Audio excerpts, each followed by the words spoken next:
Mushroom button mushroom हेर्नुहोस् है, प्याज टमाटर यो यहाँनिर लाग्यो, तेल गरम हुँदैछ र यहाँनिर उसमा के अरे 5 फोरन लाग्यो। हेर्नुहोस् 5 फोरन तपाईँको हुँदैछ। अब त्यसमा फेरि तपाईँको प्याज गयो,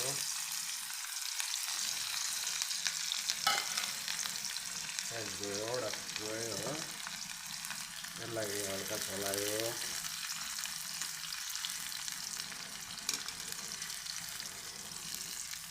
छोरा मान्छेहरूको पकाइ त यस्तै हुन्छ है साथीभाइहरू, हेरिहाल्नुहोस् है के गर्ने।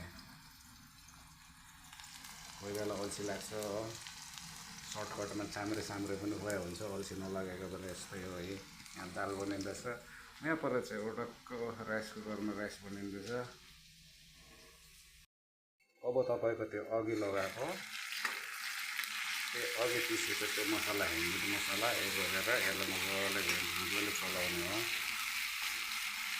हल्दी पनि लगाएको छ, अलरेडी हल्दी पनि भएको छ। यसको बादमा नमक मैले अलरेडी दिइसकेँ है, यो मजाले भइसकिसक्यो हो। यसमा अब तपाईँको लाग्यो टमाटर। किचनमा काम गर्नु एक्चुअली मलाई मजै लाग्छ, रमाइलो लाग्छ, टाइम पास हुन्छ है। आफ्नो जोसमा काम गरिन्छ मजाले। आगोको फ्लेम हल्का ज्यादा गऱ्यो, टक्कै फ्लेम ज्यादा गरेपछि अब यसलाई गलाउनु पऱ्यो मजाले है साथीभाइ। सडक्क गलाएपछि चाहिँ टमाटर यसरी गलिसकेपछि अब भयो यो टमाटर। अब यसरी भइसकेपछि चाहिँ तपाईँको मसरुम गयो। अरे यो मसरुम के भएको, हिजोको मसरुम हो कि कालो भएछ, कालो भएछ। हेर्नुहोस् यसरी यसलाई मिसाइदियो, मजाले मिलायो चलाएर है।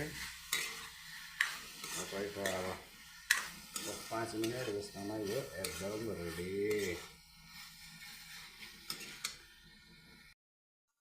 यो चाहिँ अघि दाल बनाएको रस अलिक सुकेछ, यसलाई म गरम पानी लगाएर टक्क यसलाई गरम पानी लाउँछु। मसुर दाल बनाएको यो गरम पानी हो, टक्क दाल रेडी भयो। यसमा अब